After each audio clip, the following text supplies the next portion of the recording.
Perseus was one of the earliest and greatest heroes of Greece and a prototype many later Greek heroes. He was the son of Danae and Zeus and the grandson of King Acrisius of Argos. Acrisius had won the throne from his twin brother Proteus after a long battle, but knew that he needed an heir to continue his line of royalty. He consulted an oracle to find out if he would be blessed with a son to continue his line. But the oracle did not give him good news. She told him that the son of Danae would bear a child who would destroy Acrisius. In his fear, Acrisius ordered Danae to be locked in a room in the palace so that she could not have children. However, Zeus was able to enter the prison and Danae gave birth to Perseus.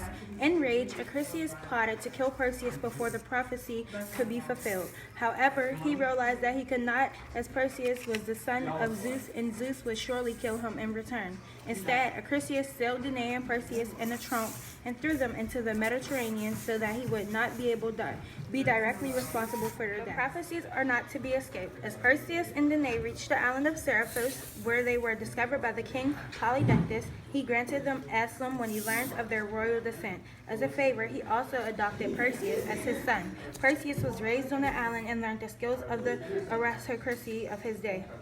Polydectes fell in love with Danae and wanted her for himself. However, Danae rejected him and Perseus. Now a young man swore to protect his mother's virtue, but Polydectes was so persistent that Danae had to seek asylum in the temple of Athene. Temporarily thwarted, Polydectes decided to try and kill Perseus, reasoning that once he was out the way, Danae would be his. He realized that the murder could not be direct, but that he must somehow force Perseus into a situation that would kill him. So Polydectes pretended to fall in love with another princess, and Perseus, relieved that his mother was safe, bashfully boasted that he would slay even Medusa to honor their wedding. Polydectes was looking for a slip like that, and immediately accepted the offer. So Perseus was forced to undertake the quest. Moreover, Polydectes insisted that he would keep Danae hostage until Perseus completed the quest. To accomplish his monumental task, Perseus needed the help of the gods to aid his son. Zeus sent Athene and Hermes with divine advice. They told him that the best method to kill Medusa was to seek aid of her other sisters, the nymphs and the Graeae. The nymphs could tell Perseus where to find Medusa, but the nymphs could only be found if Perseus could persuade the Graeae to tell him where they lived. Hermes told Perseus to go west to find the Graeae, three sisters who share one tooth and one eye between them. Perseus was to steal the one eye to get them to share the information on the nymphs. Both Hermes and Athene also gave Perseus gifts to aid his journey. Hermes gave him a pair of winged sandals, and Athene gave him a shield to act as a mirror to look at Medusa without getting turned to stone. With the aid of the sandals, Perseus found the Graeae and saw the eye. The sisters told Perseus the location of the nymphs, and so Perseus sailed to find them. The nymphs agreed to help him and gave him directions to Medusa, as well as a pouch to put Medusa's head in and a helmet from Hades that turned him invisible. Armed, Perseus arrived at the island of Medusa and snuck up on her at night and her sisters. He cut off her head and placed it in a pouch before they woke up and fled the island.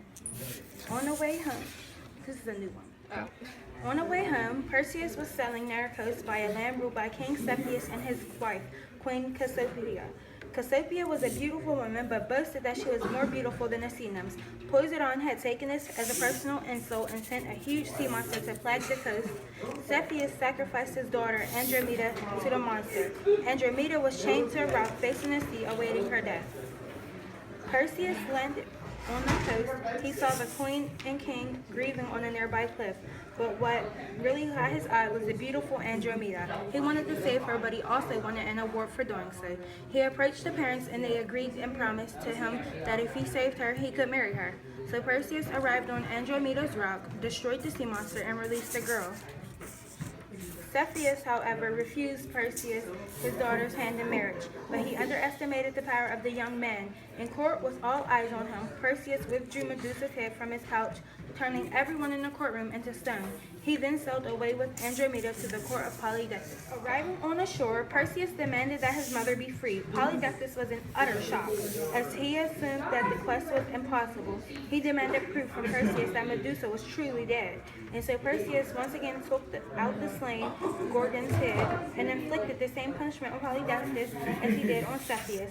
Perseus then left Seriphos with Andromeda and his mother to claim his rightful throne. However, that is not the end of the story. The prophecy from the beginning predicting the demise of Acrisius had not yet been fulfilled.